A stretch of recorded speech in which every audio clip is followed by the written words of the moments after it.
Porque vocês devem entender o seguinte, que de repente o indivíduo precisa de um perito que é da área da oftalmologia e vai acabar que na cidade não dispõe, ou de repente o que dispõe ele está impedido legalmente porque ele é ele é médico do próprio paciente, etc. e tal, então isso inviabiliza. Por isso nós temos a especialidade de perícias médicas e de medicina legal que prepara o indivíduo para atuar em todas as áreas, uma vez que ele vai fazer aquilo que a senhora falou, uma leitura analítico-crítica suficiente para poder atender ao processo. Obrigado. Muito obrigado, professor Leonardo. Lembrando ao auditório que o professor Leonardo vai dar uma palestra hoje para nós, às 17 horas, análise pericial e respostas aos quesitos em casos de erros médicos. Obrigado, Leonardo. Eu dou até razão para o doutor Leonardo, mas eu acho que, assim, de qualquer forma, doutor Leonardo, seria interessante que a Associação dos Peritos e de Medicina Legal, de repente, se dividisse em áreas, né? Porque realmente a área, às vezes, é muito complexa, às vezes você tem meandros, é o que eu estava comentando com a colega médica aqui. Um parto lá no Paraná, em São Paulo, que foi onde eu me formei, é uma situação, né? Você fazer um parto no Hospital Santa Joana, no Promatre, é uma situação completamente confortável. Por exemplo, um médico que está lá na Amazônia, que ele não tem nenhum pinar para atuar, né? Ele tem milhares de itens que o médico de São Paulo não teria para estar atuando, né? Então, realmente, eu acho que seria interessante que a medicina legal e os peritos, de repente, começassem a se dividir, né? A gente vê isso também na medicina de convênios. Muitas vezes quem vai avaliar os pedidos de exames e cirurgias não tem a especialidade, então você vê muita bobagem, né? Você vê o cara negando determinados exames e pedidos que não tem nada a ver, você percebe que o cara não sabe o que está falando. Então, acho que essa associação de vocês é extremamente válida, só que eu acho que vocês também deveriam, de repente, começar a caminhar para determinadas especialidades e vocês se tornarem mais de uma determinada área, pelo menos as 4 áreas básicas da medicina, né? Clínica médica, cirurgia, ginecologia, obstetrícia. Eu acho que isso aí, contribui para que a justiça seja feita nesses casos. Só um minutinho. Eu gostaria de dizer que eu concordo com os dois, porque na nossa vida prática nós vimos isso. Uma vez eu me surgi contra uma perita que não era da área da especialidade que eu estava defendendo, e o juiz insistiu. E hoje eu sei porque ele tinha razão, porque ela realmente era uma pesquisadora, é isso que o doutor falou, a palavra mágica, pesquisar, estudar. Quando a gente pega aquela perita, não importa qual seja a área, eu sei que nós vamos ter uma perícia maravilhosa. E é importante que todos saibam que é na perícia que se ganha ou se perde uma ação.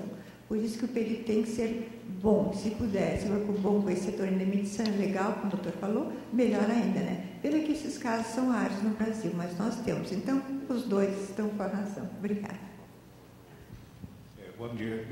Antes do colega falar, por favor, vamos procurar ser mais pontuais nas nossas perguntas, para que todos tenham oportunidade de fazê-las. Por favor. Na verdade, eu não quero fazer uma pergunta, eu só quero fazer uma colocação. Meu nome é Hamilton, eu sou de Brasília, né? Sou médico do trabalho, sou perito, né? Sou pós-graduado em perícia médica, sou da Sociedade de Perícias Médicas, né? Que a gente está se fundindo com a ABML. E eu queria colocar só uma coisa, só complementar o que o doutor Leonardo falou, que são duas coisas muito diferentes. A medicina assistencial é uma coisa, né? E a medicina pericial é outra coisa totalmente diferente. A gente não pode confundir isso. Atender um paciente, fazer um diagnóstico e propor um tratamento é uma coisa. Você fazer uma perícia, avaliar o que está acontecendo e fazer um laudo é uma coisa totalmente diferente. Então, acho que isso não pode ser confundido e a gente não pode falar que tem que ser um especialista. O especialista sabe tratar doença.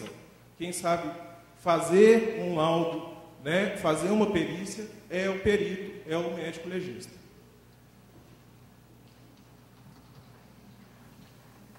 Meu nome é Eli, sou médico, conselheiro do Conselho Regional de Medicina de Brasília, coordenador do Departamento de Fiscalização. Só para orientação dos colegas, vocês podem lançar mão do serviço do CRM, nós temos câmaras técnicas nas diversas especialidades. Então, qualquer dúvida que vocês tenham, precisem de especialista, basta que vocês entrem com uma consulta ou até com um pedido de uma denúncia, que vai ser aberta uma sindicância e, dependendo do caso, vai ser levado para uma câmara técnica, onde haverão especialistas da área, naquela área, que vai emitir o parecer e isso vai dar todo o subsídio que vocês precisarem.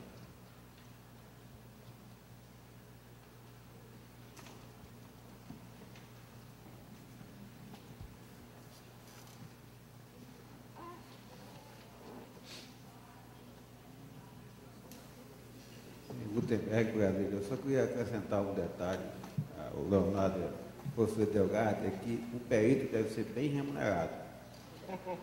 Isso é fundamental, porque o advogado costuma achar que o perito tem que trabalhar de graça, e aí quer ler laudo perfeito. E as coisas não tem jeito, não tem laudo perfeito com uma remuneração, né, professor Leonardo? Só isso, professor.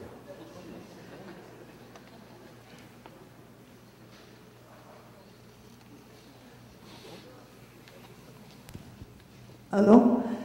Lá em Curitiba nós temos esse problema, os peritos são muito bem remunerados, lá varia de 5 a 8 mil as perícias, né? E eu também concordo com o que o nosso antecessor ele falou sobre o problema de se dirigir ao CRM. Nós temos por norma no nosso escritório, quando indicamos que queríamos um perito na área X, já damos ao juiz que oficie o CRM, rua tal, endereço tal, CEP tal, em Curitiba, para que forneça a lista dos médicos da área que tenham capacidade de fazer perícia médica, porque muitos médicos lá já têm curso de perícia, né? Então a gente já pede que o próprio juiz oficie o CRM e peça a lista. Então, todos estão com razão. Mas lá em Curitiba nós precisamos de bons peritos, lá eles ganham bem. Quem quiser trabalhar lá, tudo bem. Acerca das perícias, aqui em Goiás, aqui em Goiânia pelo menos, primeiro que nós temos vários pós-graduados em perícias médicas. Em segundo lugar, que não se ganha tão mal, pelo menos aqui. A gente tem cobrado um valor justo. Só que existe uma determinação do CRM que não se vincule o valor da cobrança ao valor da causa. Isso tem que ser muito bem lembrado, mas que a coisa seja justa. Por exemplo, eu baseio muito naquele tempo que eu vou gastar. Por exemplo, eu vou gastar 10 dias, não é a mesma coisa de um processo que eu gasto 3 dias. Então, não vou pegar, porque às vezes a gente pega causas que são milionárias e que a gente faz o laudo muito bem feito em 3 dias. E pega aquelas causas que, por exemplo, de previdenciário, que você vai gastar 2 semanas e o juiz arbitra em R$400. Eu, pelo menos, tenho por hábito fazer o seguinte: eu atendo aos meus juízes, porque como eu sou louvado do juízo, eu prefiro atender ao juiz e ganhar a confiança dele, ter o respeito dele, porque ele me deu o osso, mas daí a pouco ele me dá o filé. Só uma mínima intervenção aqui, uma vez que temos muitos advogados que atuam também na área trabalhista. Quando se fala de justiça do trabalho, existe uma peculiaridade que precisa ser colocada até como reflexão para todos nós, que é o princípio da sucumbência na hora do pagamento de honorário.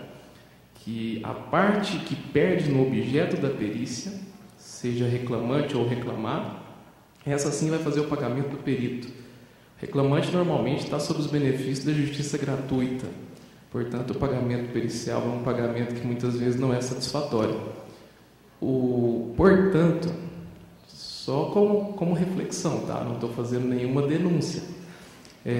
Há possibilidade, assim como existem pessoas de caráter duvidoso em todos os meios, no meio jurídico, no meio médico não é diferente, apesar do juramento de Hipócrates, há possibilidade de doenças, por exemplo, transtornos psiquiátricos relacionados ao trabalho, ou aquelas doenças que todo mundo coloca num grupo só chamado de Ler-Dort, cujo diagnóstico é eminentemente clínico, não depende de exames laboratoriais, do juiz, caso esteja com a situação, do perito, perdão, caso esteja com a situação financeira difícil, já ser um pouco tendencioso a beneficiar o empregado. Por quê? Porque se o empregado ganha, quem paga a perícia é a empresa, e normalmente paga mais. Portanto, senhores advogados trabalhistas, uma sugestão, tá bom? Quando você vê algum perito pedir adiantamento de honorário, de repente pode estar sendo um grande negócio para a sua empresa fazer esse adiantamento. Porque caso haja alguma possibilidade de corrupção pericial por causa do honorário, você, teoricamente, minimiza esse risco para o seu cliente, tá bom? Então, não entenda isso como uma coisa afrontosa. Passe a olhar com outros olhos que, infelizmente, a realidade na justiça do trabalho é uma realidade que precisa ser refletida para o bem da justiça como um todo. Obrigado.